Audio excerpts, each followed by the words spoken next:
When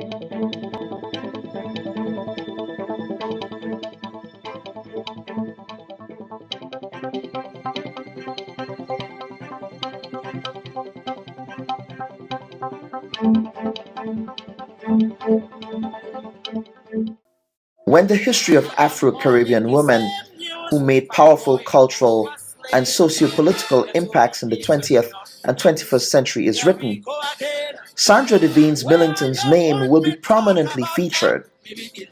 Last week, Trinidad and Tobago, the Caribbean, and the wider African diaspora lost an icon.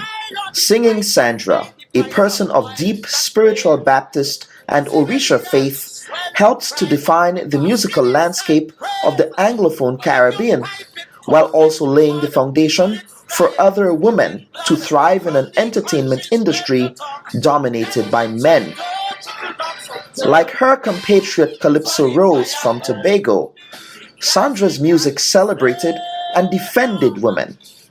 Her song, Sexy Employees, is a timeless hit that tells a timeless story of the gender divide in the Caribbean. Humiliation. They want to see your whole anatomy. They want to see where your doctor never see. They want to do what your husband never do. Still you ain't know if these camps will hire you. Well, if it's all this humiliation to get a job these days as a woman, well, brother, they go keep their money, I go keep my honey and die with my dignity.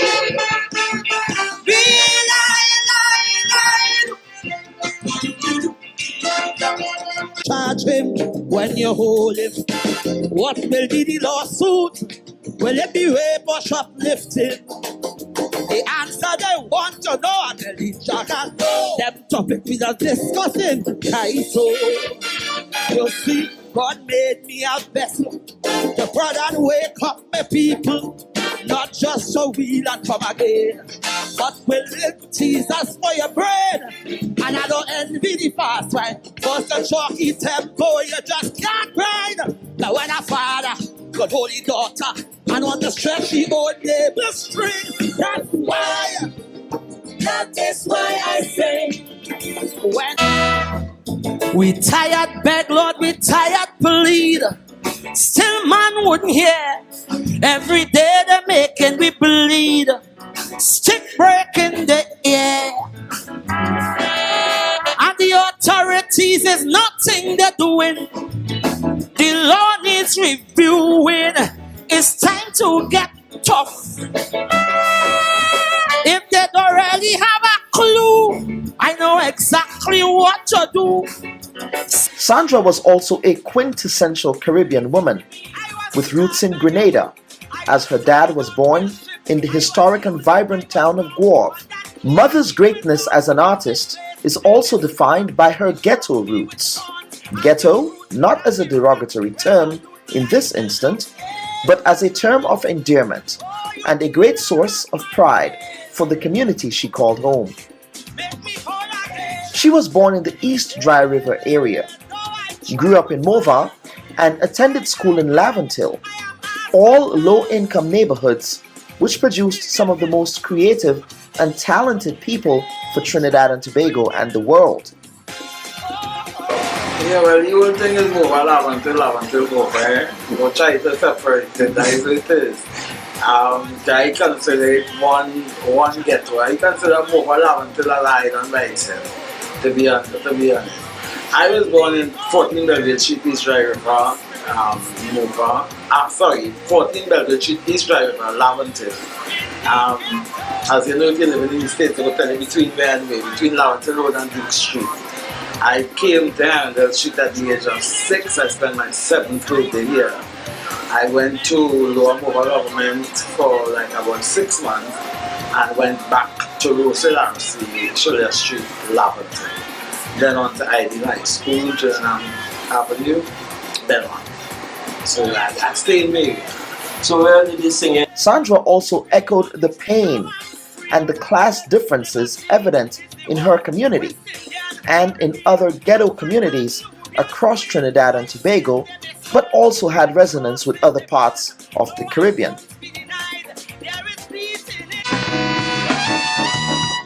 The sun rises slowly over the hills. Everywhere is golden sunlight, but still, most nights with satyrs are crowded. Ladies and doctors are shrouded. They don't smile and they never will. Only vultures get their fill. Empty promises is what they get. No running water from year to year. No tribute would do justice to Sandra's very rich and stoic cultural legacy, but we will attempt to scratch the surface of her life's work with a special broadcast as we remember, honor, and celebrate Mother Sandra Des Vignes Millington. Joining us this evening are Grenadian Calypsonians Elwin Black Wizard McQuilkin and Finley scholar Jeffrey, cultural griot Jamal George, former journalist Harold Piesody, and Trinidadian Calypsonians Kurt Allen, Tigress, Karine O'Shea, and Lady Watchman. This is the Bubb Report. Thanks for watching.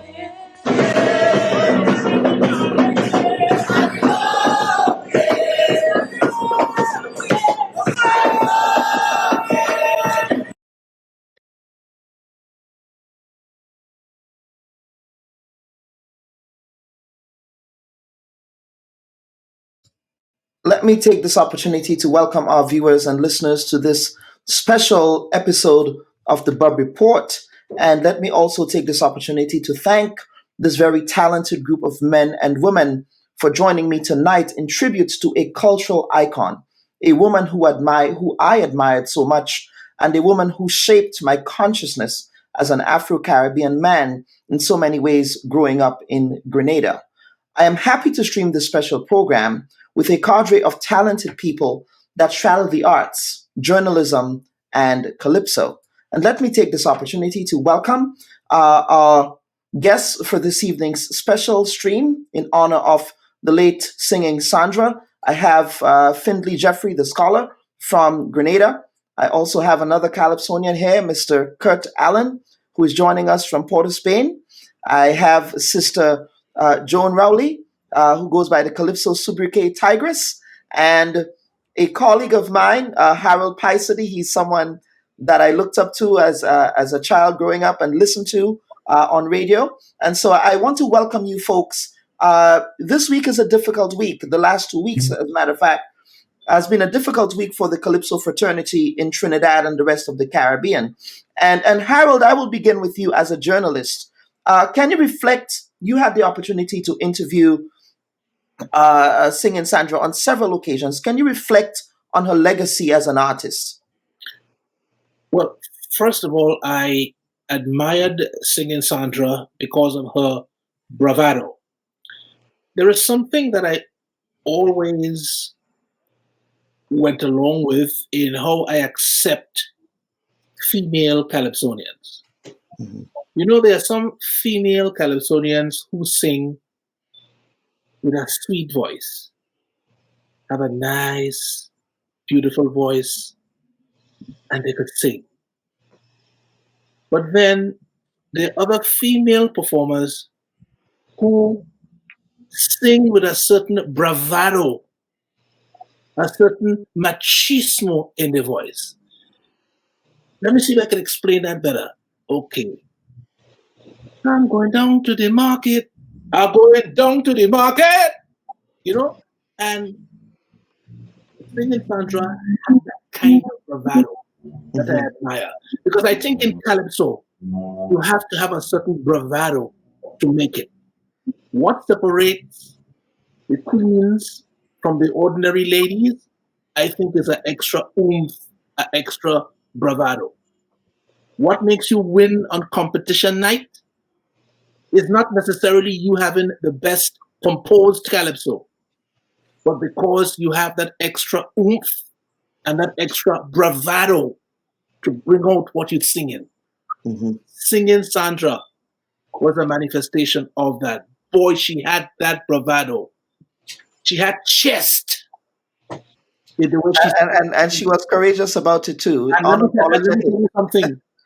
And when you see her, she represented that voice that she had very well by her persona. You know, many times you hear a Calypsonian or a singer for that matter, and you've never seen them, only hearing the voice. And you have that imagination as to the way they look. And then when you see them, you say, wow, that's the person that was singing this kind of calypso? Nah. But you listen to Singing Sandra, and then you see her, and you say, that is the woman I've been listening to all the time. You know? And I admired that about her. When she came on that stage, she commanded that stage. You had to shut up and listen. And you know what? When I got to know her by her coming to New York, and I realized that shows when she walked into the room, there was a certain aura of recognition that she emitted from all those who are around her. So she had more than stage presence. Exactly. Yeah. And that, I think, helped to carry her through as the ultimate artiste, the ultimate Calypsonian that she was. She represented the art form very well. And she brought about her message professionally in the way a true Calypsonian should bring it out. And I admired her for that over and over again. And let me bring in another Grenadian scholar. You've won the crown in Grenada on several occasions, but you also had the privilege of performing with Singing Sandra as well during her many visits to Grenada. She speaks with pride about her Guave roots in particular. As we know, Guave is its own country in Grenada. So but we will leave that talk way day for tonight. But can you reflect, scholar, on the many occasions that you had to work with Singing Sandra during her visits to Grenada? Well, Kalan, let me say that I consider myself to be very fortunate that I was able to share the stage with Sandra on a number of occasions. Not only in Grenada.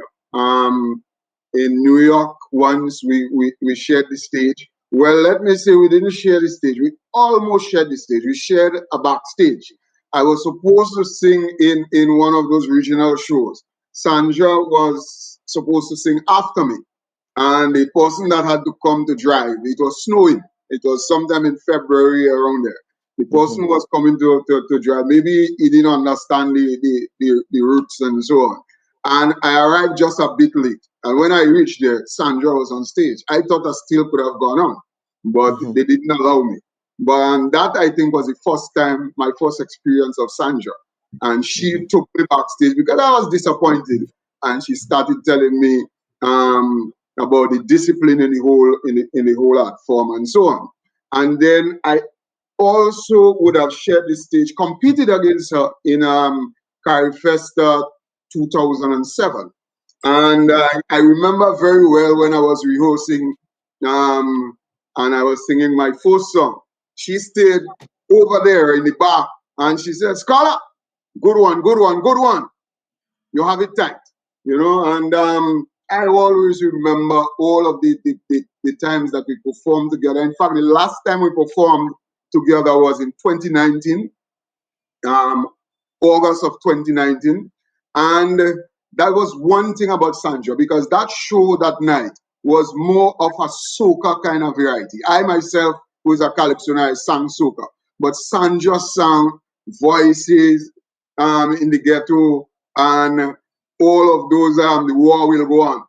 And she mashed up the place. The patrons, Grenadians actually know voices in the ghetto by heart. So when Sandra sings voices in the ghetto down here, she doesn't have to do anything. She just stretches the mic over so, and everybody sings, you know?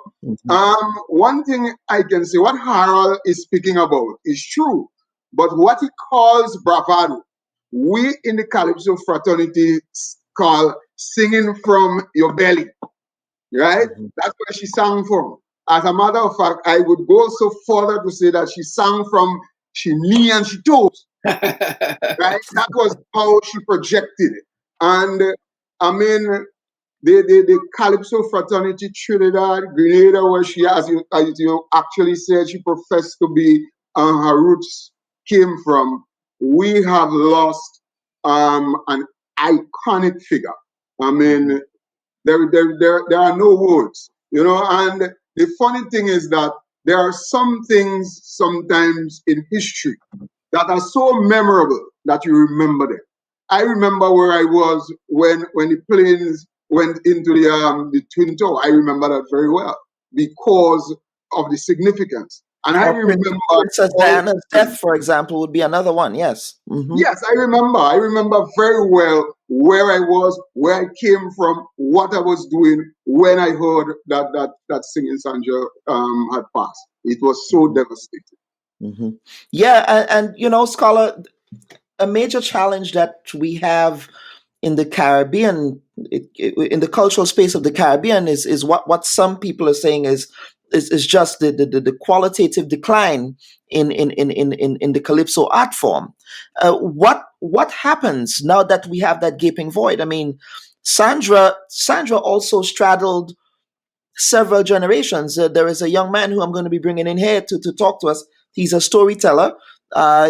He's barely in his 30s, but Sandra was able to influence him through Best Village activities. Now, what happens now that Sandra is gone? How do we pick up that mantle and Well, carry the torch forward? well, time moves on, and as time moves on, the hope is that others will rise. I mean, the good thing about Sandra is that Sandra was a mentor to many of the young artists. I mean, you look, for example, at Karine, and when you look at Karine, first time I saw Karine, I felt that Karine swallowed Sandra. I mean, you could tell that Sandra had a great influence on her, and Sandra had such a great influence on so many of the young artists that it would be difficult to fill her shoes, but the legacy that she has left and the mentoring that she has done to people, the young ones. I mean, even myself, as a Calypsonian who has been around, wrong and about, right? He has had that influence, and hopefully that influence and that mentorship that she would have provided, Calypsonians would step up, you know, and take a place. I mean, we have Karine, we have Alana Sinet Khan, and a lot of the young female diva Calypsonians. They are coming up in her footsteps, and while we cannot replace her, but I believe that there are people out there, you know, who can fill that void and fill that void comfortably. It's just that we need now for Calypso to get its rightful place, and the media and so on, and everybody else to kind of step up and hold it up and put it where it belongs. Yeah, Harold, one of the things that you did very successfully when you were very actively involved in media in New York was through GB television. You were able to interview Sandra on several occasions.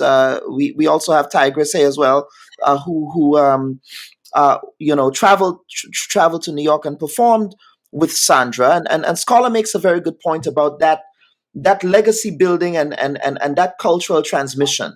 How do we do that, Harold?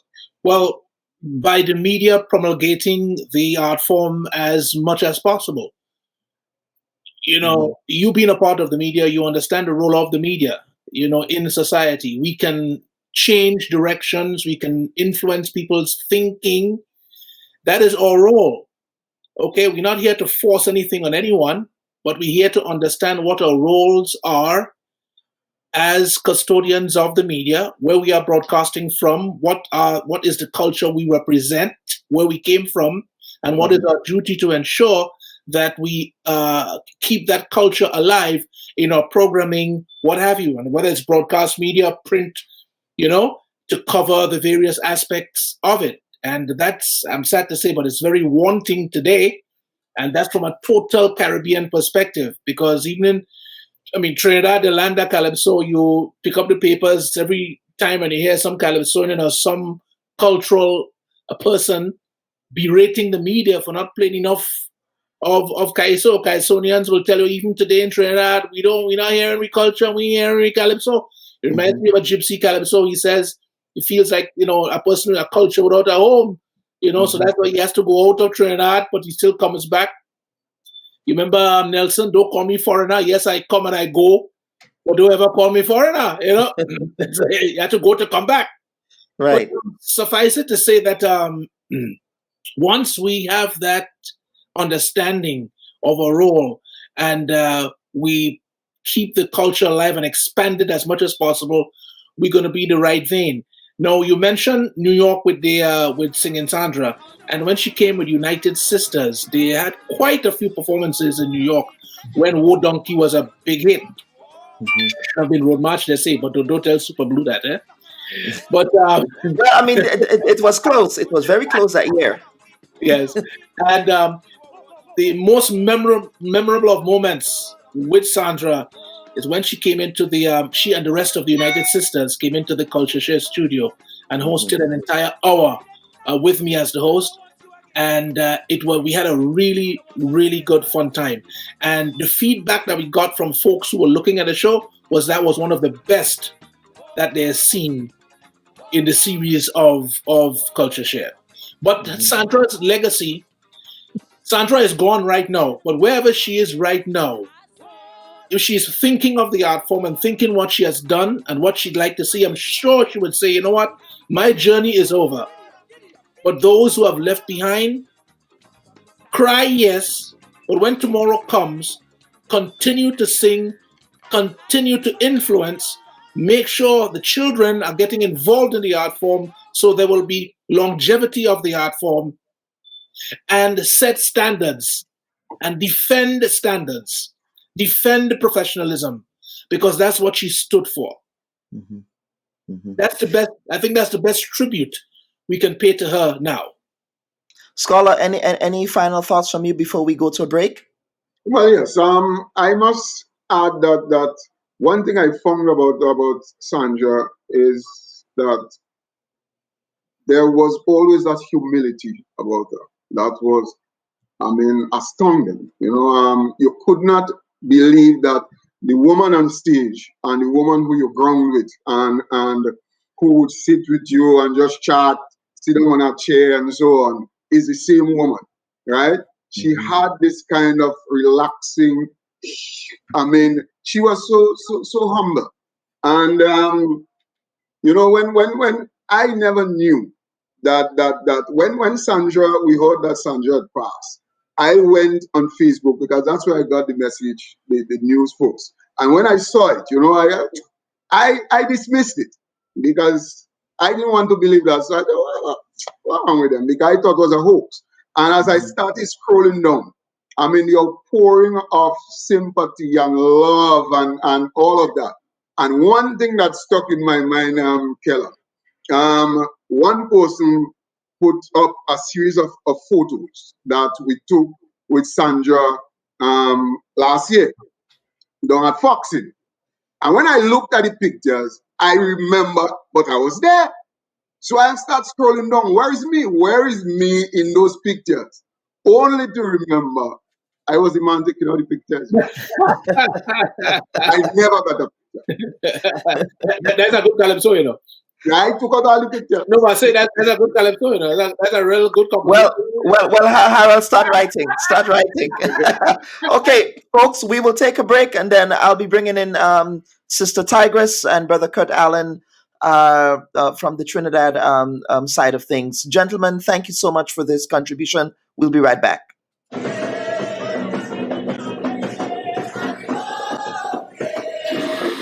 Good night. Yeah, I wasn't in this thing. I'm not in this thing.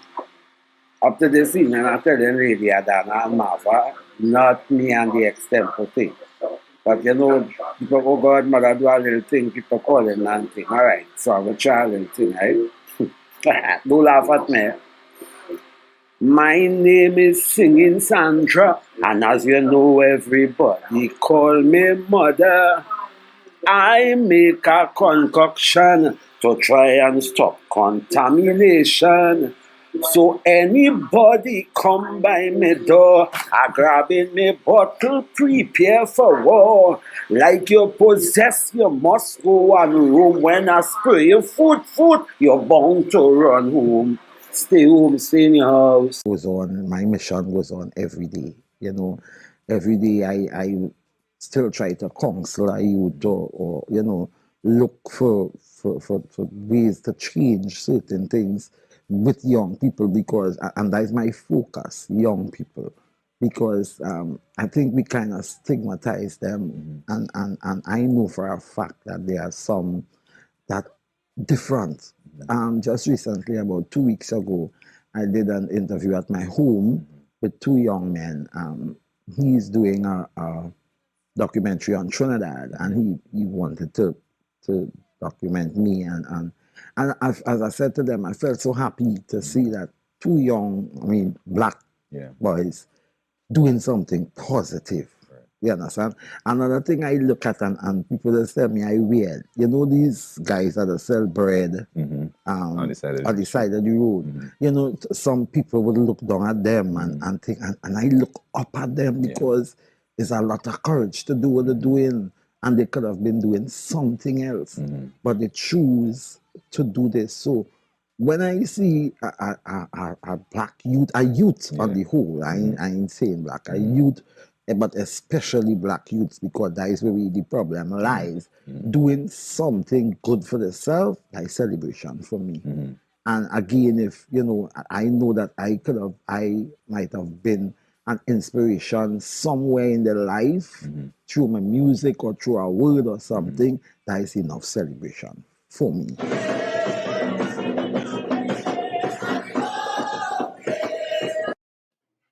That was Mother in an interview with CNC3 Television in Port of Spain on the occasion of International Women's Day about 3 or 4 years ago. And let me take this opportunity to welcome Tigress and Mr. Kurt Allen. Lady and gentlemen, thank you so much for joining us on the Bubb Report on this very solemn and somber but joyful occasion as we celebrate the life of Mother. Lady and gentlemen, welcome. Thank you for having me. Yes, so this must be a difficult week for you, Tiger.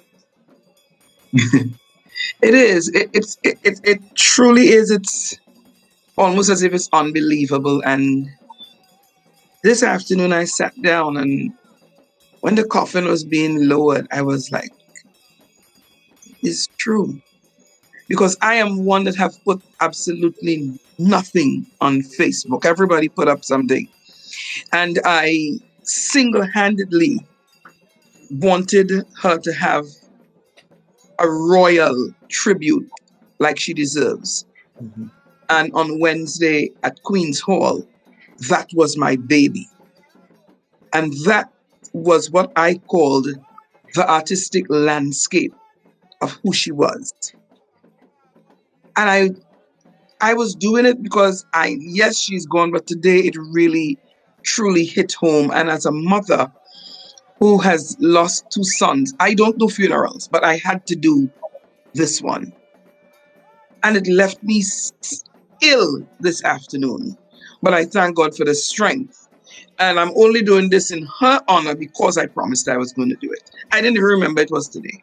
Yeah. I truly didn't remember. Nonetheless, I really appreciate you taking the time to join us this evening. Yes. And then I'm honored now because I'm getting to see Kurt.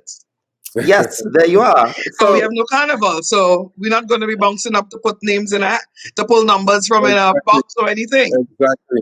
Yeah. We may virtually, who knows? We have some virtual numbers going sometime. We just might, but we thank God for this little space. That's that right. This little space that Calypso has afforded us. And while everybody is really applauding and uplifting Sandra and her work, did she have to pass for us to just recognize that?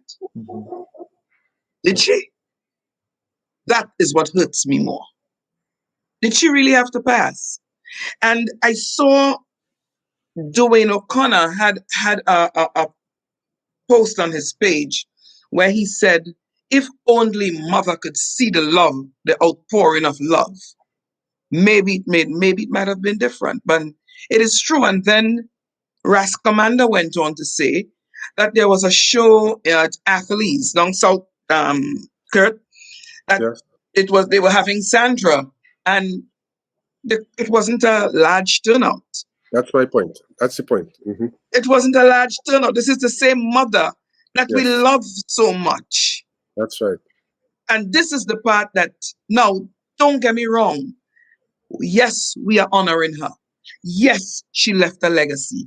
Yes, she's irreplaceable, but she walked amongst us. Why didn't we do that?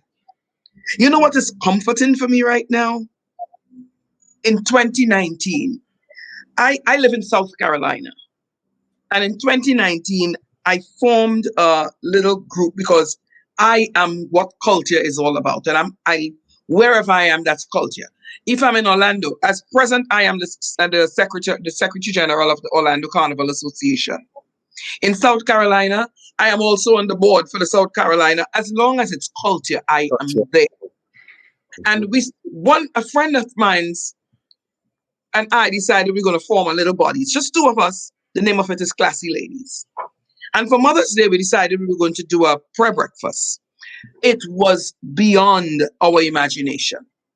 So the hotel offered us, I'm telling you this to tell you about the story about myself and Sandra. The hotel offered us the same venue. They said, seeing that this was so good, do something. And this is where I thank God for my spiritual, there's our little spiritual air that's be talking to you.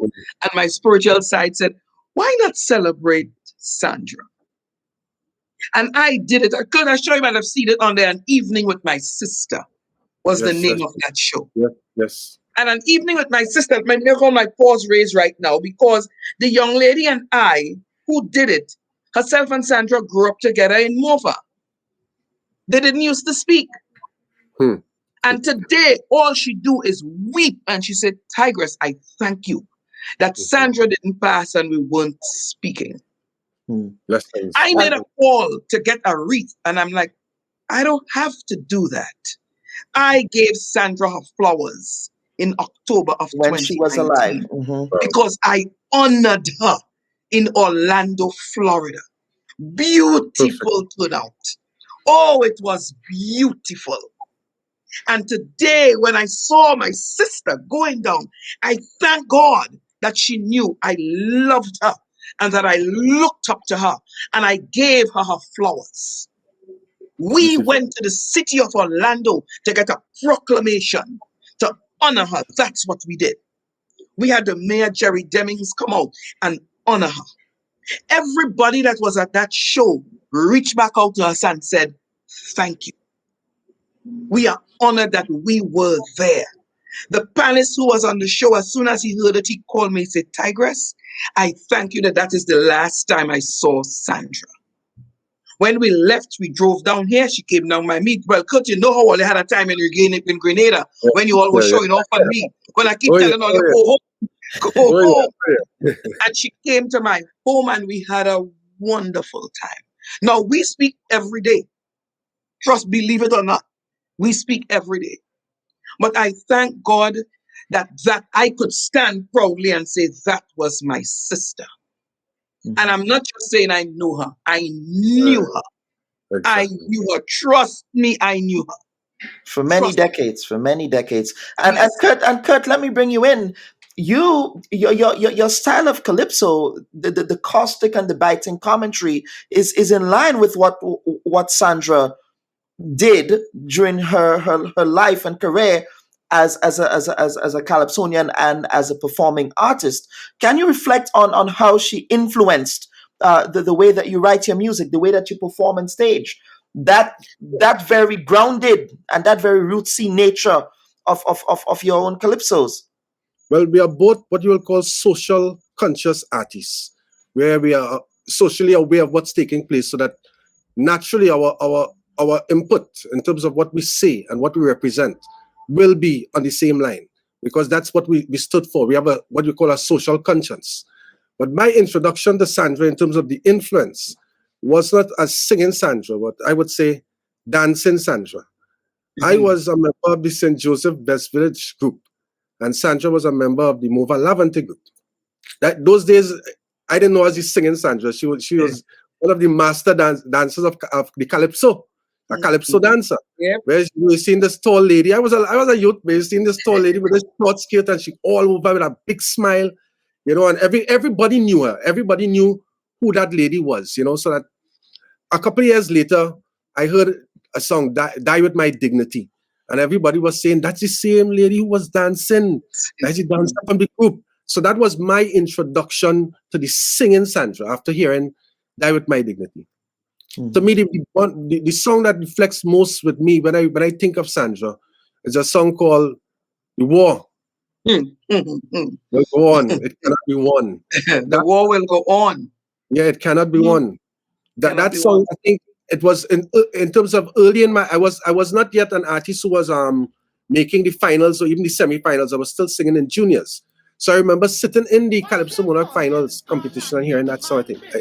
And it was like, you know, in those days, we had Singing Francine, we had Calypso Rose, but now you were seeing this power, this new powerhouse who eventually didn't only belong to Trinidad and Tobago, but belonged to everybody, to the world, to the diaspora. And that was, you know, I opened up for me that a woman could be so powerful. But the first woman that I saw that power in, it happened in my first experience in a Calypso 10 settings. There was a female singer in the tent who had and was displaying that same sort of energy, that same pong for pong. And that female singer made it to the finals of the Calypso Monarch. No, I'm being serious though. You know, she made it. I know that. The Monarch competition.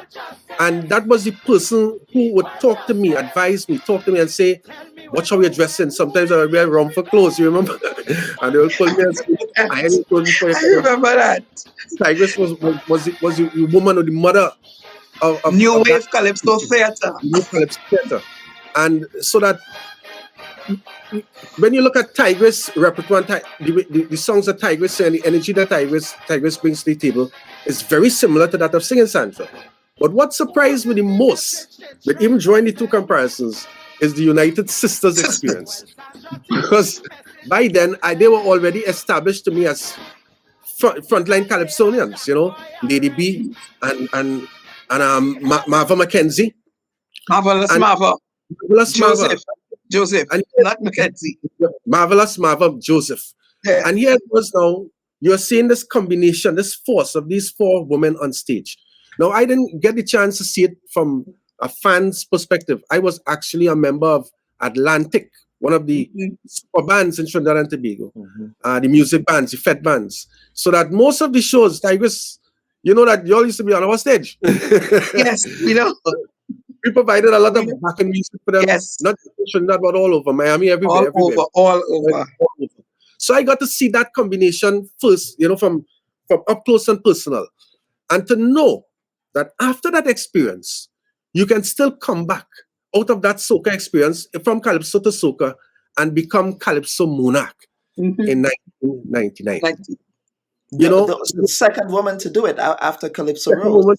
Yeah, it was the year of the woman. I will always remember that because it was the year of the woman, and I wasn't too pleased with that because I had a song entering the road march race. I eventually won the Soca Monarch title, competing against Sinel, who was the woman, the city woman, taking everything. River.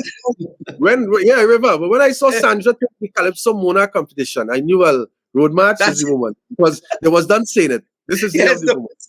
So it was funny that in terms of a year of recognition, the year Sandra became Calypso Monarch, it's also the year I became Soca Monarch. So then again, we would have been in every celebration occasion together. We would have been traveling together.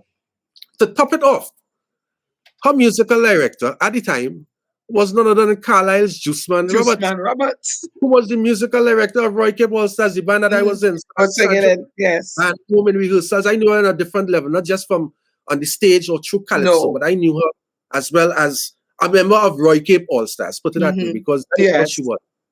So when the news came, it was shocking. It still is. It's not something that you digest. Because It still when you is. think of Sandra, you really think of her seeing this person growing old and being revered as the mother, the queen mother of mothers in terms of calypso.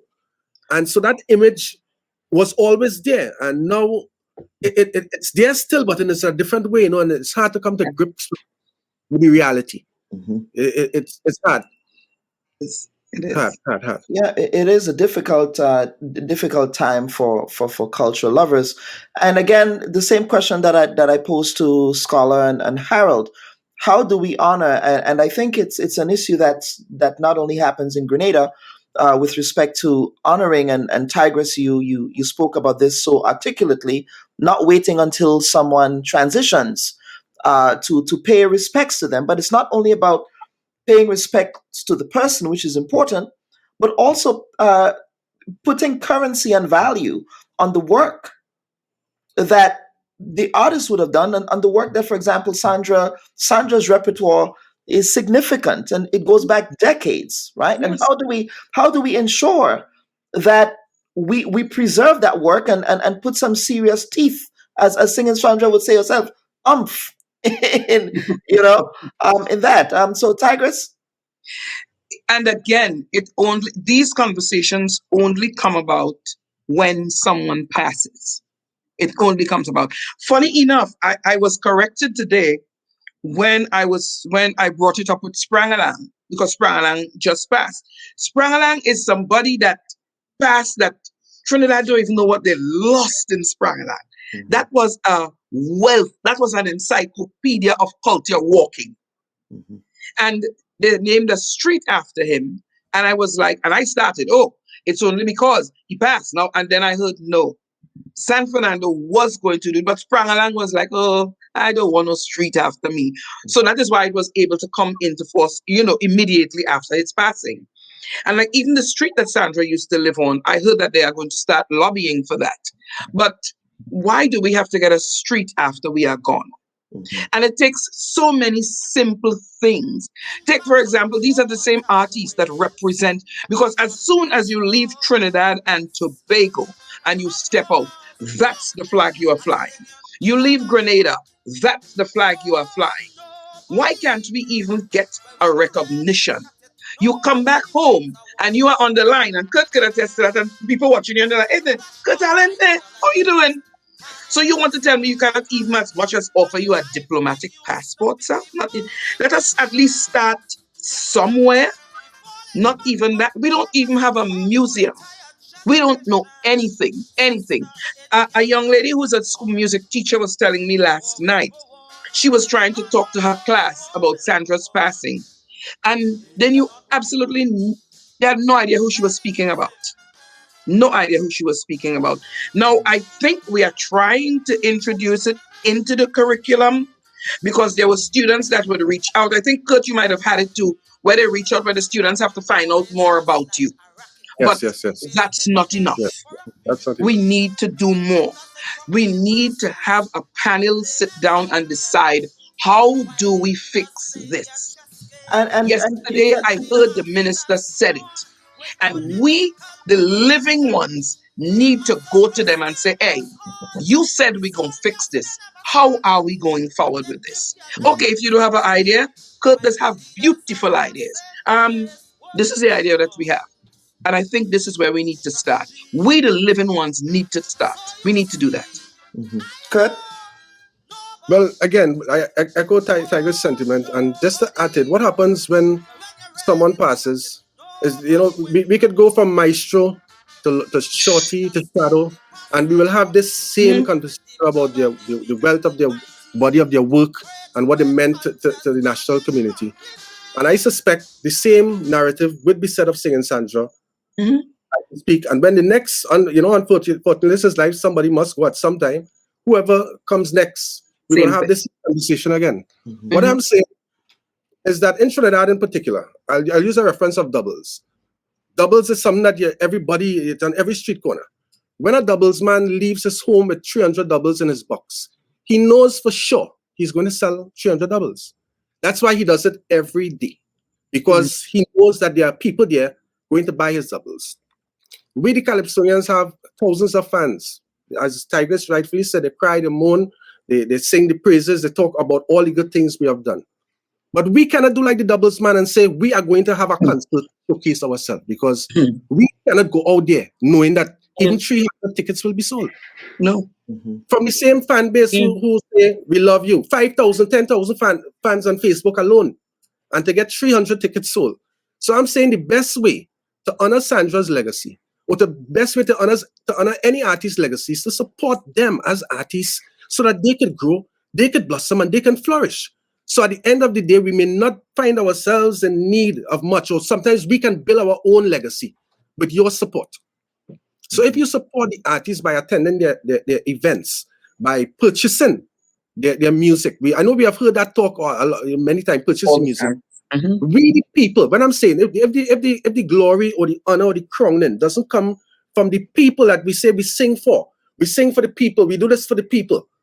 The people, 50,000 in Skinner Park. Those people are responsible. They need to wake up now and say, these people have been supporting you so long, let us support them back. And it's simple as that. You don't have to wait for a prime minister or government. The best honor you could get is from the people. If the people crown you king, that's it. So unless the people come out to support, to show government, the people behind this artist, we have to honor them, we have to do this. When the governments are not seeing any movement or support from the same people we are claiming that our fans, we mighty this and mighty that, I'll give you nothing. So unless we change around the whole narrative, to point the fingers and say, you, the people we putting our necks for online for, we saying this government corrupt, this one is this. And at the end of it all, he used to sing good Kaiso. I saw, this one gone. Nah, man. We gotta change it. Change the narrative from the people. Let us talk to the people. The same we converse with them in song, they need to understand, hey, this is between you and us, it's not really what they could give us, it's what happening between you and us. Totally agree. Anything else you folks want to add? I think you've added some very rich perspective to this program this evening. What could I add? Singing Sandra, I still cannot put myself to say the late. I can't. No, I can't. I never do. So I never do. I always tell people I am a mother of 3 sons. I have lost one son in 2015. I have lost one in 2017. I am a mother of 3 sons. That's all I keep saying. Because they have just only gotten spiritual citizenship, but they are still my children. And they're ever That's all my sister has gotten, spiritual citizenship. It is not a matter of who's going to take up the mantle, because Sandra is who Sandra was. She's irreplaceable. The era and the brand, like I was telling someone today, we have to be careful, especially in this here pandemic, if it's not dying. Because myself, Sandra, Karen Eccles, Marvelous Marva, we came Lady Paula, to some extent, Heather McIntosh. We come from that era of tap your foot and sing your calypso. We come from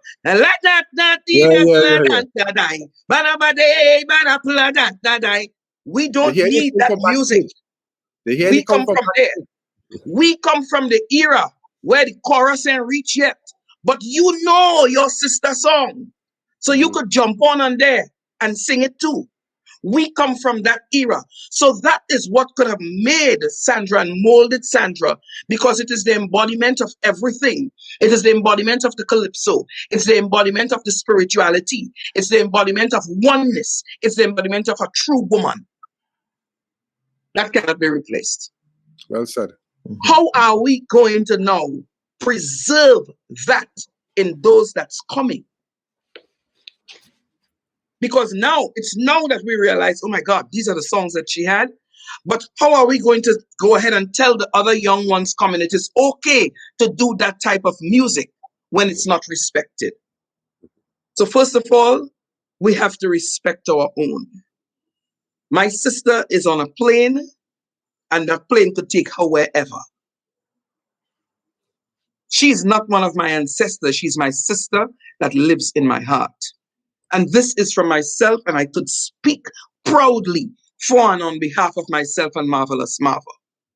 Marvelous Marva is unsung. And it hurts me. Like I had an interview there and I told them, please don't forget Marva. Marva has been there before me.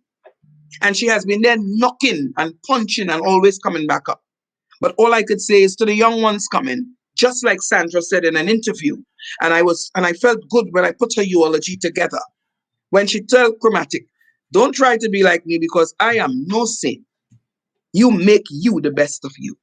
Mm-hmm. So as long as we do that, therefore we will be living up to her legacy. You come out and make your best of you. Thank you. Really good. Kurt?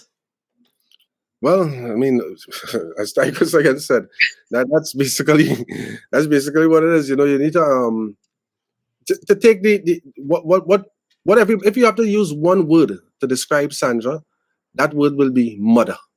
Everybody calls her mother, and the attributes of a mother we need. It's a nurturing spirit, somebody that nurtures, and I think that's what we need right now. We need some of the elder Calypsonians to become mothers and fathers to the younger ones. That's the only way. Otherwise, there's no respect factor. They're not going to respect us, the ones. They don't. Unless we probably, kind of, don't die with the secrets, as they say. Share the secrets. Speak to them. Attend the junior competition. See who's the next one that showing promise. See who's the one who not showing so much promise. Probably they need even more help and assistance. Mm-hmm. So that we help each other. So the mother spirit, that is what I will take with me with Sandra. That is what I will always remember about her. Everybody knew her as mother. And what when you understand what the word mother represents, then that's all you need to know about Sandra. Absolutely. And the legacy that she has left through her music, through her vibes, through everything. Lady and gentlemen, thank you so much for taking time in this very difficult period for having this conversation with us. Here at the Bubb Report, one of the things that we are about is ensuring cultural memory, but also ensuring cultural transmission, because it is one thing to remember, but it's also another thing to ensure that the culture can be passed on, as Ras Shorty, I would say, from generation to generation to generation in Om Shanti Om. We will take a break and we will come right back. Stand by.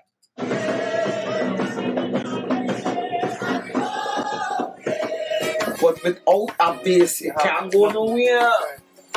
I did my job well when I used to watch Rose and Francine, and I never saw myself as a Calypsonian. I wanted to be a gospel singer and a Caribbean flavor type of person, because this type of voice I have. This is my oomph then. Right? But then you come today and tomorrow you want to be Marshall. You want to be Vestra. Right? But no. Remember, and a lot of people don't know, Cohen Dubois started with Calypso. A lot of people don't know that. Patrice Roberts started with Marshall Montano, where he Pampas was falling over Bam City Sunday night, and he started with Calypso. Yes. Right? There is a foundation, then a stepping stone. If you're building steps, don't you have to start somewhere and then you go? Right? No, they don't want to be. It hurts me so much, and I want to say this, and I'm watching, I'm taking off my glasses and watching in the light. Ian Alvarez, aka Bunchy God. Hey, I love you so much. You know how we started. You know we had the beef. And I ain't south now, and I ain't far from the park. You remember we settled with beef day. And son, today, so proud of you. I want to thank you. You have everybody calling me mother. Yes, because you felt my vibe and I felt yours.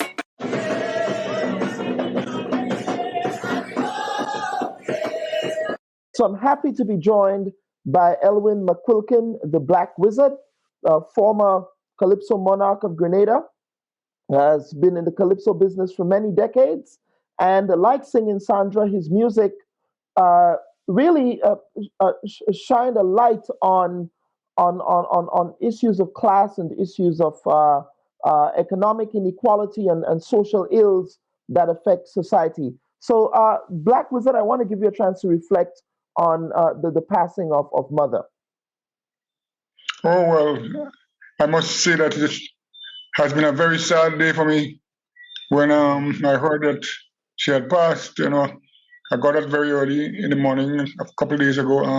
A friend from Trinidad called me and gave me the news, and tears came from my eyes because I know what a powerful woman she was in Calypso and out of Calypso. She was a great Calypsonian and a great woman. So it's really sad that we have lost her because she has great contributions to make. Still, she had great contributions to make still. So it's a great loss, and I want to send condolences to her family. Yeah, Wizard, I know that Singing Sandra visited Grenada on many occasions, and I believe she also performed with you. I don't think you all did a joint stage performance. If you did, I stand corrected. But you had the opportunity to interact with her and to press the flesh, if you will, with Sandra over the years. So can you reflect on Sandra as a performer, but also the lyrics in her music? It's very similar to a lot of the music that you produced as well, lyrically and just with respect to that hard biting nature of the commentary. Oh well, yes, she had some great songs dealing with the issues in society. The one about crying in the ghetto, that's a classic. The one that deals with the whole question of inequality in Trinidad. The people who live in the ghetto in Trinidad as compared to people who live in the other upscale areas. The crying of the people. And our first big hit was Dignity, Die With My Dignity. That was a great social commentary too. That is a signal composition of Sandra's and which would always live on. So in terms of the songs that she produced, they were very, very analytical in terms of what goes on in the society. And as a performer, she was a mighty performer. I mean, she could take anything and make it into something. As a matter of fact, I remember a time we performed in Barbados, and she sang a song I didn't really like on the record, but when I saw her perform it, I said, well, Sparrow, I don't know what you. She laughed. But we go back a long time to around 1987 in Sparrow's Brigade. We performed together there, and then we performed together in Grenada and a couple of shows, Mother's Day show and Spice Basket and so. So she was a great composer, great performer, a great woman outside of Calypso. She always gives good advice to younger Calypsonians, especially young women. She always encouraged young women to get into Calypso and to sing positive Calypso. So she even wanted to come and do some workshops here a couple of years ago, but I don't know what happened. But she was just a dynamic performer. Wizard, this is great. And finally, how do we ensure? And I believe it's an issue not only in Trinidad and Tobago, but I think the same thing is happening in Grenada as well. How do we ensure that we not only continue these people's legacies by talking about them when they die, but ensuring that their work continues? Because there is a challenge of that cultural transmission of the art form from one generation to the next. And I think, Tigress made the point earlier in the program that more needs to be done in terms of ensuring that there is cultural preservation. Well, we definitely need it not only in Calypso, but in all aspects of especially traditional folk culture. We need to be gatekeepers of the culture and also torchbearers of the culture. So we need to definitely continue to showcase the music of the legends. I think that's where the problem is, that after they pass, we don't really play the music anymore. And then we got to teach the younger ones, use the songs as example to teach the younger ones, because we're lacking today in terms of quality calypsos, So most of the legends were passed, like people like Shati, Shadow, Kitchener, and so forth. But there's no replacement for them really. But so we have a lot of work cut out for us in terms of promoting the art form, teaching the younger ones, and preserving what the legends would have produced in the past. All right. Elwin McQuilkin, thank you so much.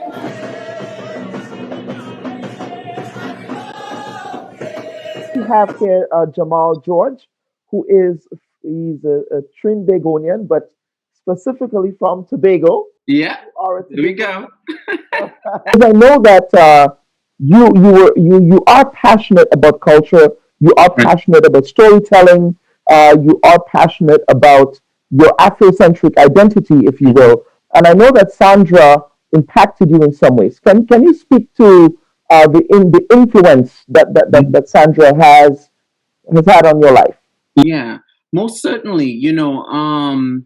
For me, my first exposure to singing, Sandra, was through the United Sisters, right? When they did that classic Woe Donkey, right?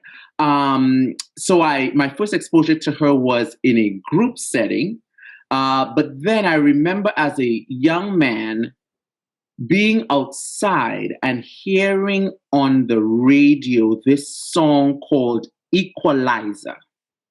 And it was a song that was talking about the violence against women in Trinidad, because it was just becoming more and more and more rampant, right? And I was like, who is that?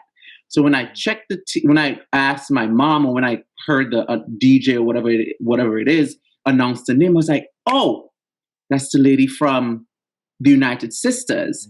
And so then I started really digging into her work some more and realizing, for me as a grounded person and someone who for a very long time has been very Afrocentric, the consciousness of her music is the thing that got to me the most, or the thing that piqued my interest, right? And of course, that powerful, booming voice and the directness with which she delivered her songs, right?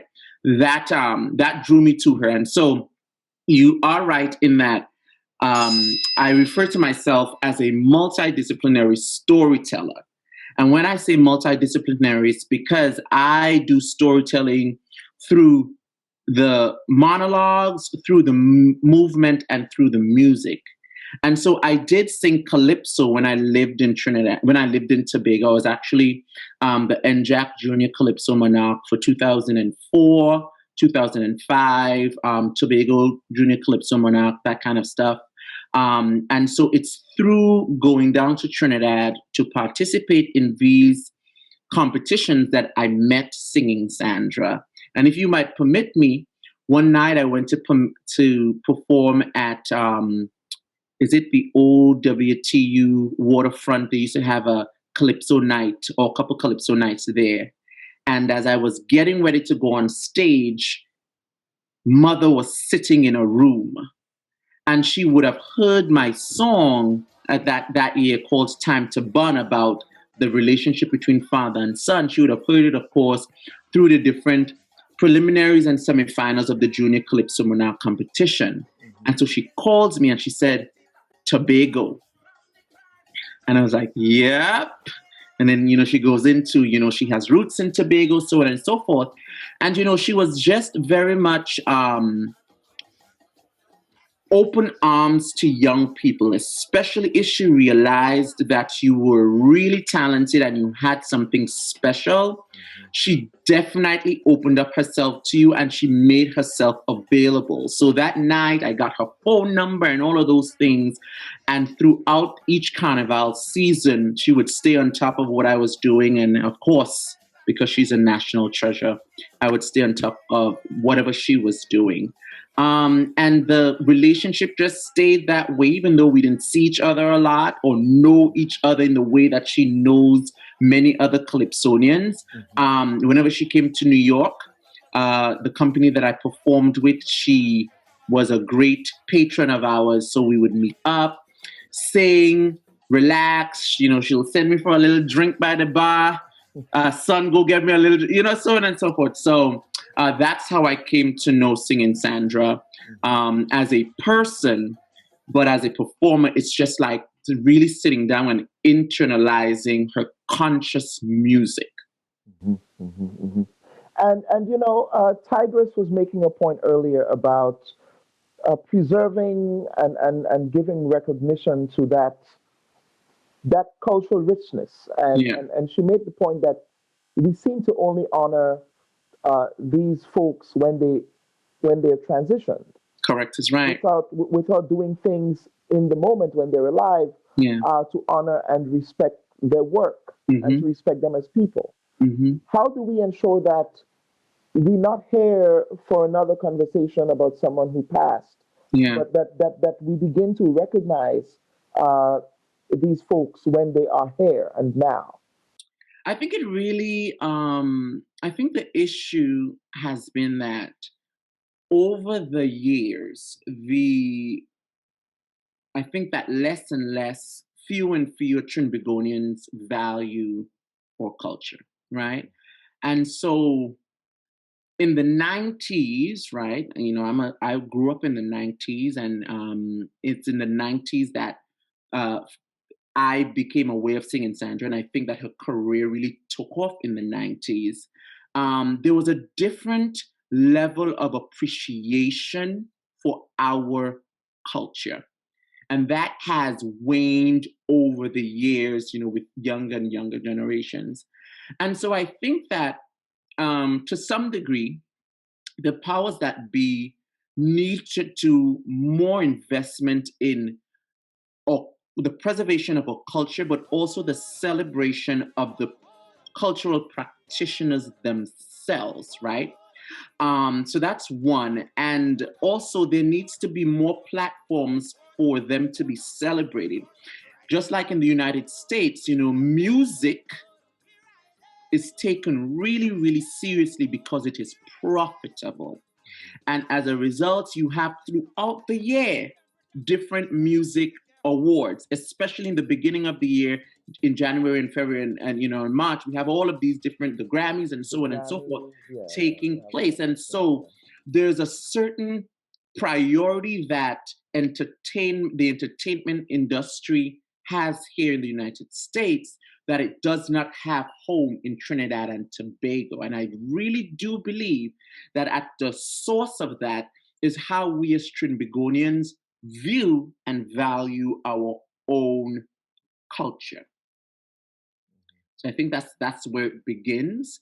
And then with the shifting of that mindset to one that places greater priority and appreciation and preservation and that kind of stuff on our culture and our cultural icons, then we need the authorities to step in and support that by providing us with the resources to do so.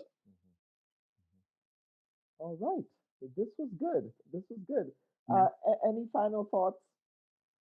No, I would say that, Ibaye Tunu to Singing Sandra, and, sending a whole lot of love and positive vibrations to her family and her friends and all of her calypso brothers and sisters and children like myself.